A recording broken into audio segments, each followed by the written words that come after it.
Is your employer not following the rules? Discrimination in the workplace is more common than you think. As a matter of fact, it's one of the top violations that people complain about at work. Hi, my name is Moshe Rubenstein from Roller Rubenstein, your local law firm fighting every day for people just like you, helping you get your respect, your dignity, and the damages paid for that you deserve. If you have been discriminated against at work, or you have been wronged at work in any way, shape, or form, the first thing you need to do is visit my website, call my law firm, set up a meeting with us, and let's see how we can help you. In this video, we will explore some of the most common types of discrimination at work and how to strategize in fighting it.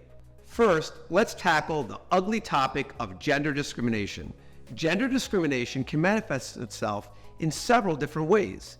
Is the job applicant or employee being discriminated against based on their sex, based on their sexual orientation, or their gender identity?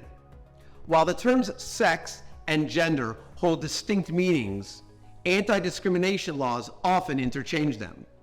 Some examples of gender discrimination are not being hired based on your gender, not being paid fairly based on your sexual orientation, sexual harassment. Perhaps you're being evaluated differently based on how you identify. It is essential to note that not all gender discrimination is explicit or intentional.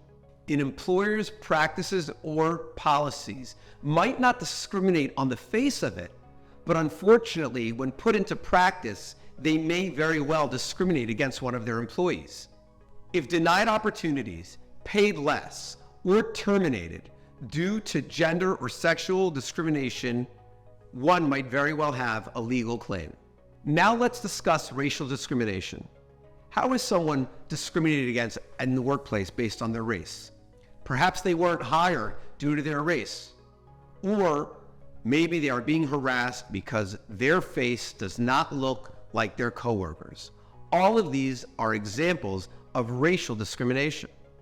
Unfortunately, I've even seen examples of racial discrimination where both the employer or the coworker that is causing the discrimination is of the same race as the person or the employee or the coworker that they're offending.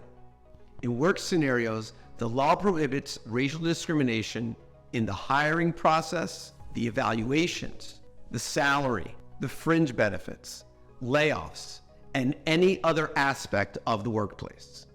Moreover, employment policies and procedures that, although they apply universally to all the employees, affect one specific race can be deemed illegal.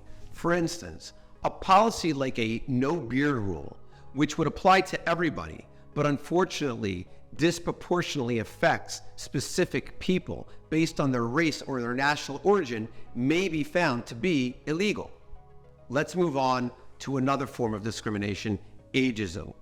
Ageism is discrimination based on a person's age, meaning that they are not hired or laid off, or they do not get the promotion that they deserve based on their age. The Age Discrimination in Employment Act protects employees over the age of 40 that are being discriminated against. That does not mean that somebody under the age of 40 cannot be discriminated against based on their age.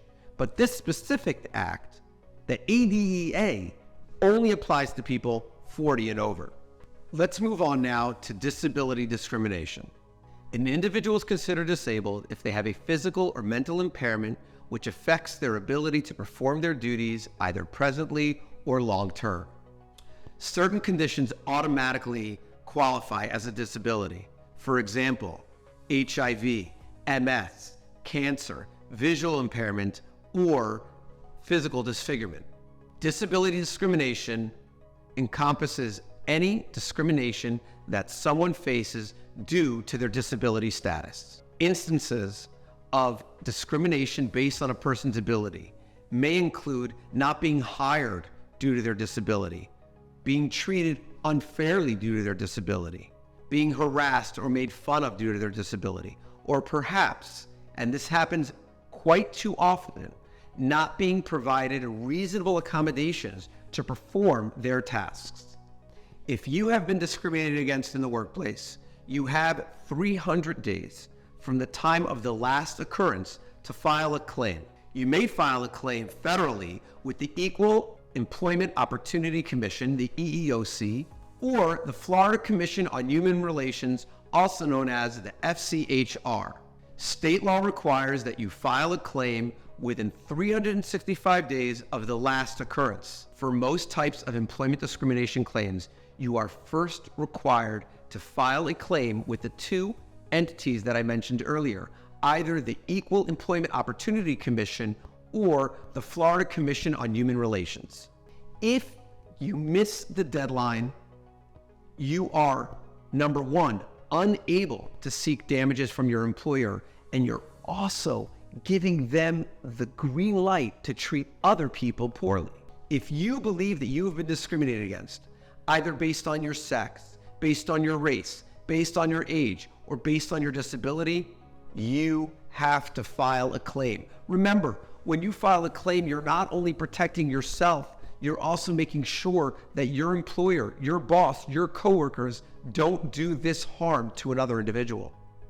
At Roller Rubenstein, we pride ourselves on treating each and every individual as an individual. Even if we've seen your type of discrimination before, we haven't seen you before. You come to us with your problems, we treat it as our own, and we will not rest until you feel you have gotten the justice that you deserve. Contact us today. My team is standing by and is ready for your call. Roller Rubenstein, where you matter, results matter.